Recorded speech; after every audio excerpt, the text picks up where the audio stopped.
আমার নাবিয়ুকা, তোমার নাম কি ছিল? 2 নম্বর প্রশ্ন, আমার নাবিয়ুকা, তোমার নাম কি ছিল?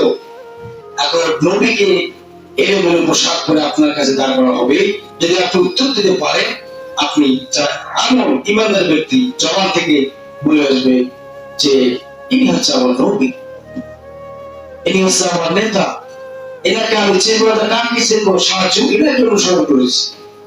তখন মাটিকে বলে, মাটি তুমি একে দাও, এই সাথে তুমি কি ব্যবহার করবে? মাটি কিন্তু কাউকে ছাড়তে, এমনকি হাদিস আসছে এবং যে মুহাম্মদ সাল্লাল্লাহু আলাইহি ওয়াসাল্লাম কেউ মাটি কি ব্যবহার করবে আল্লাহ নবী জানে। এখন মাটিকে বলবে, হে মাটি এর সাথে তুমি কি ব্যবহার করবে, তুমি কও।